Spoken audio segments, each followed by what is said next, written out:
जय श्री कृष्णा। राधे राधे। भगतजनों, आज हम पौष मास महात्म्य के अध्याय 12 की कथा सुनेंगे। सर्वप्रथम भगवान का ध्यान करेंगे। ओम श्री कृष्णाय नमो नमः।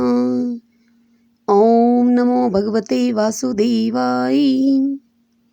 आइए अब कथा सुनते हैं। कल की कथा में हमने भगवान शिव के उस कन्या को वरदान देने की कथा सुननी थी। अब आज आगे की कथा सुनेंगे। इससे शंकर जी के वहां से चले जाने पर वह बाला हतकांति होकर श्वास पर श्वास लेती हुई भयभीत होकर आंखों में आंसू लाकर वह अब रोने लगी। इस प्रकार दुख से उसका बहुत सा काल व्यतीत हो गया। फिर वह तपस्विनी भी बलवान काल के वश में हो गई। तब उस समय बड़े ही धर्मात्मा राजा द्रुपद ने उत्तम यज्ञ किया। उसके यज्ञ कुंड में से एक कन्या उत्पन्न हुई। वही मेधावी ऋषि की कन्या दूसरे जन्म में राजा द्रुपद की पुत्री द्रौपदी के नाम से संसार में विख्यात हुई। तब यह राजा द्रुपद के स्वयंवर में मछली के बीधने पर अर्जुन को मिली।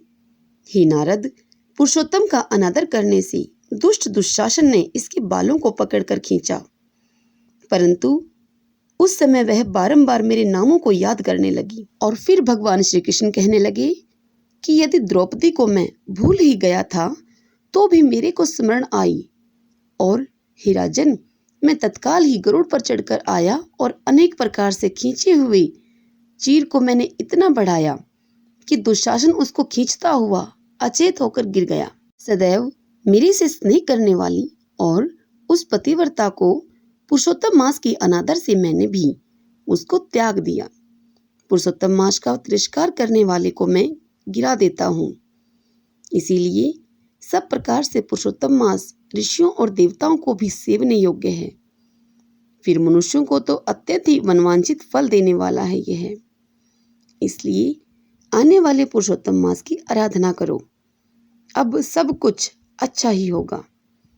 श्री नारायण कहने लगे कि इस प्रकार भगवान श्री कृष्ण द्रौपदी और पांडवों को समझाकर द्वारकापुरी जाने की इच्छा से बोले कि हे राजन, अभी विरह से व्याकुल द्वारकापुरी को मैं जा रहा हूँ।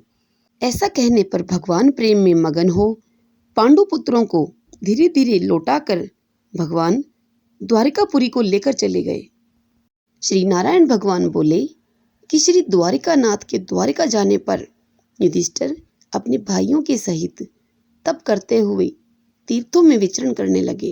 हे नारद, श्री भगवान के प्रिय पुरुषोत्तम मास को मन में धारण करके और श्री कृष्ण का वचन स्मरण करके अपने भाइयों और द्रौपदी से बोले, अहो, आप सबने पुरुषोत्तम का महात्म्य सुना है। पुरुषोत्तम को बिना पूजे कोई कैसे सुखी रह सकता है। इस लोक में वही पूज्य, वही धन्य और वही श्रेष्ठ है जो अनेक प्रकार से भगवान पुरुषोत्तम को पूजता है। इस प्रकार सब तीर्थों में विचरते हुए पुरुषोत्तम मास के प्राप्त होने पर विधिवत उसका व्रत करने लगे। और इसके पश्चात 14 वर्ष व्यतीत हो जाने पर श्री कृष्ण भगवान की कृपा से पांडव अकंटक राज्य को प्राप्त हुए। इसी प्रकार सूर्यवंशी राजा दृढ़धनवा भी पुरुषोत्तम के सेवन से पुत्र और पौत्रों तथा अनेक प्रकार के सुखों को भोगकर योगियों को भी अति दुर्लभ भगवान के लोक को चले गए। इसी के साथ इस अध्याय की कथा यही संपूर्ण होती है। कल हम अगले अध्याय की कथा सुनेंगे। सब बोले श्री कृष्ण भगवान की जय। ओम नमो भगवते वासुदेवाय। भगतजनों, मैं आपसे माफी चाहूंगी क्योंकि मेरा गला खराब है, इसीलिए आप कथा का भरपूर आनंद नहीं ले पाए होंगे। जय श्री कृष्णा। राधे राधे।